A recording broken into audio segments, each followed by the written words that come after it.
जय मसीह की प्यारे बहन भाइयों, प्रभु यीशु आपको प्यार करते हैं। प्रभु की स्तुति हो। आज का जो अभिवचन है मैं आपके लिए पढ़ूंगा। अगर आप नीति वचन 12:10 पढ़ोगे तो वचन कहता है, धर्मी अपने पशु की प्राण की सुधि रखता है, परंतु दुष्ट की दया भी निर्दया है।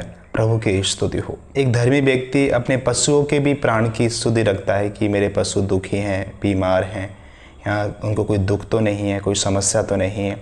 वो उन पे तरस खाता है, उन पे दया करता है। प्रभु की स्तुति हो। लेकिन दुष्ट और धर्मी में आप देखो कितना अंतर है। वचन कह रहा है कि एक दुष्ट व्यक्ति जो है उसकी जो दया है वो भी निर्दया है। मैं एक उदाहरण से आपको समझाता हूँ। प्रभु की स्तुति हो। मैंने इन पास्टर की गवाही को सुना। ये जब छोटे थे तो इनकी माँ इनको गोद में ले घूमती थी। बहुत गरीब थे, इनकी माँ बहुत अधिक गरीब थी। इनके पिताजी नहीं थे तो इनकी माँ घरों में काम करती थी। तो कहीं वो काम कर रही थी, वहाँ से उनको निकाल दिया था।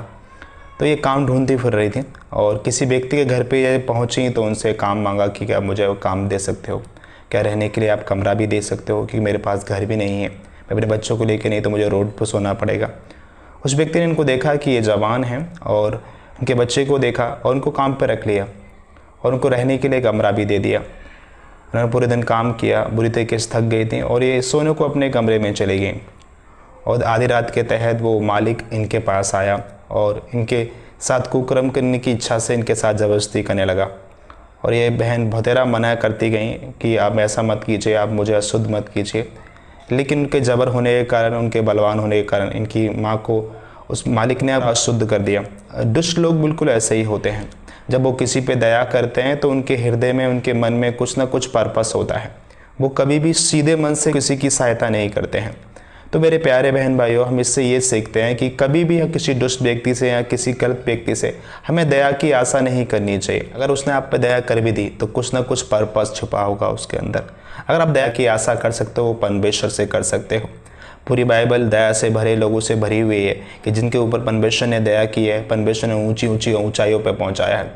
हम यूसुफ के जीवन को देख सकते हैं, हम अय्यूब के जीवन को देख सकते हैं, हम देख सकते हैं दाऊद के जीवन को। और भी बहुत सारे परमेश्वर के सेवक हैं जो सिर्फ दया से ही राजा बने, दया से ही उन्होंने डबल संपत्ति पे आई, दया से बहुत कुछ उन्होंने अचीव किया। तो मेरे प्यारे बहन भाइयों, कहीं भी आप किसी गलत व्यक्ति से दया की याचना कर रहे हो तो प्लीज़ ऐसा मत कीजिए। परमेश्वर ऐसी चीज़ों को कभी एग्री नहीं करते हैं। प्रभु की स्तुति हो। गॉड ब्लेस यू प्यारे बहन भाइयों। जय मसीह की।